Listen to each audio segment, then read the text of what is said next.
हे आहे अंजारले गावामध्ये, दापोलीपासून जवळजवळ 24 किलोमीटर अंतरावर.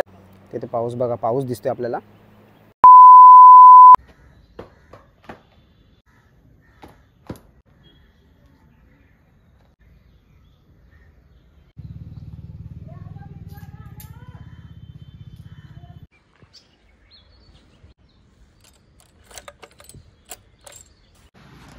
हॅलो मित्रांनो, तर स्वागत आहे तुमचं आपल्या लेट्स यूट्यूब चॅनलवरती. आय होप तुम्ही सगळे मस्त मिळत असाल.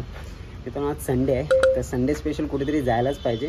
त्यासाठी मयूर, मी आणि शुभम पण आहे. शुभम गावावरून आलेला आहे, दापोलीत त्याचं काम होतं त्यासाठी आलेलं आहे. तर मग आम्ही असं जस्ट भेटलो दुपारी आणि तेव्हा ठरवलं की कुठेतरी फिरायला जाऊया. आणि फिरायला म्हणजे एक नवीन असं एक ठिकाण आहे, ते म्हणजे लाईट हाऊस अंजारल्याचं.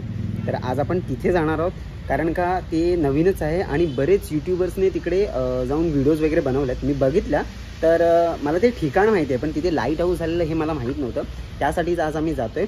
पावसाचं थोडंफार वातावरण झालेलं आहे. हे बघा, ढग आहेत काळे. मला वाटतं पाऊस येईल, बघूया. तरी रेनकोट घेऊन ठेवलेला आहे आणि टोपी पण आहे. तर आज आपल्याला काही करून तिथे जाऊन व्हिडिओ बनवायचाच आहे. आणि आजच्या ब्लॉगमध्ये तो आपण एक्सप्लोअर करणार आहोत लाईट हाऊस. आणि थोडंफार तिकडचं सनसेट तर बघायला भेटणार नाही, पण तिकडचे जे ठिकाण आहे ते, कारण का त्या साईडला मी एवढ्या पुढे जाऊन व्हिडिओ बनवला पण नव्हता. आपला त्याच म्हणजे जवळजवळ कड्यावरचा जो गणपती आहे तिथूनच थोडं पुढे जायचं आहे. फक्त कड्यावरच्या गणपतीला जायला आपला राईट मारायला लागतो. लाईट हाऊसला जाण्याचं आपल्याला तिथून लेफ्ट मारायचं आहे. तो लेफ्ट कुठला आहे तो आपल्याला तुम्हाला व्हिडिओमध्ये पुढे बघायलाच भेटेल. चला, खुश आहेत, कामं झालेली आहेत त्यांची.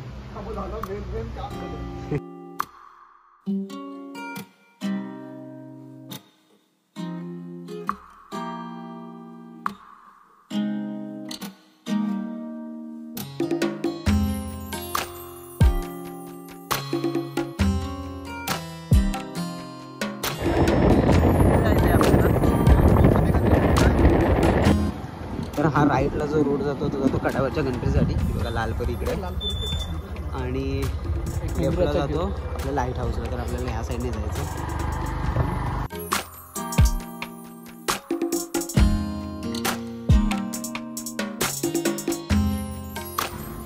तर मित्रांनो, आता आपण आलेलो आहोत लाईट हाऊसच्या इथे, बरोबर या ठिकाणी.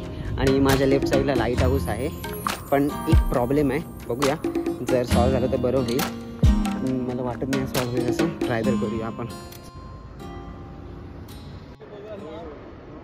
समोर हा सी व्ह्यू आहे आणि बरोबर ह्याच्या ऑपोजिटला हे लाईट हाऊस. ओके, तर मित्रांनो, प्रॉब्लेम असा आहे की लाईट हाऊस बंद झालेला आहे. मला टाईम अजिबात माहीत नव्हता. आणि इथे पण माझ्या मागे बघा, ते दोघंजण आहेत, ते पण त्यासाठीच थांबले होते एंट्रीसाठी. त्यांना पण लेट झालं आहे. खरा टाईम आहे 4 ते 5:30, म्हणजे फक्त 1.5 तासासाठी इथे आतमध्ये एंट्री भेटते. आणि जे वरती बघताय ना तुम्ही, तिथे जायला पण भेटतं. पण आपलं बॅड लक आहे, आता वाजलेत 6:30 आणि 5:30पर्यंतच एंट्री असते. त्याच्यानंतर कोणालाच घेत नाही आहेत असं काहीतरी. म्हणजे ते काका पण तिथे बोलत आहेत, त्यात सांगतात बरंच काही. पण आपलं बॅड लक आहे, आम्ही ॲक्च्युली निघालोच 5:30ला, तर 5:30ला काय पोहोचणार. तर आता 10 मिनटं झालेली आहेत, आम्ही तिकडून आलेलो आहे. त्यामुळे आता आणि काळोख होतोय. शुभमला जायचं त्याच्या गावी, सो आम्ही खूप घाई करतोय लवकरात लवकर, कारण का तिथे थांबून काय उपयोग नव्हता. बीच वगैरेवर थोडा वेळ थांबलो आणि लगेच निघालेलो आहे परत आपल्या परतीच्या प्रवासाला. तर मित्रांनो, आता जाता जाता आपण जातो बायपास रोडने दापोलीला जायला, कारण का ते बरं पडतं. नाही तर खालून गेलो हरणे साईडने तर खूप ट्रॅफिक भेटेल. तर आता जाता जाता बायपासला जातो आहे. तर बायपासचा जो आपला सेकंड पॉईंट आहे, जिथून सनसेट आपल्याला खूप छान बघायला भेटतं, तर त्या आपण पॉईंटच्या इथे आहोत.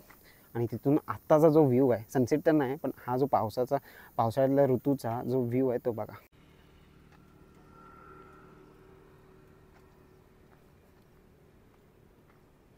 तिकडे पाऊस पडतोय. आता अजिबात वारा दिसत नाही मला.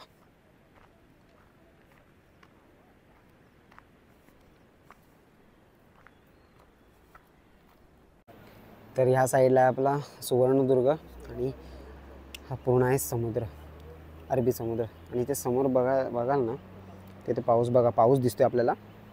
आणि तो पाऊस जवळजवळ आपल्या साईडला यायचा, म्हणजे दापोली साईडला येणार आहे. आणि खाली जे गाव आहे ते 5पंढरी गाव आहे. आमचा खालून जायचा प्लॅन होता, पण हे बघा, ही जी इथून जो रोड आहे इथे आपल्याला ट्रॅफिक भेटेल पूर्ण, त्यामुळे आम्ही खालून गेलो नाही. आणि हा जो रोड आहे हा बघा ह्या साईडला हा बायपासचा खास रोड त्यासाठीच बनवला आहे जेणेकरून खालच्या ट्रॅफिकपासून आपण वाचू.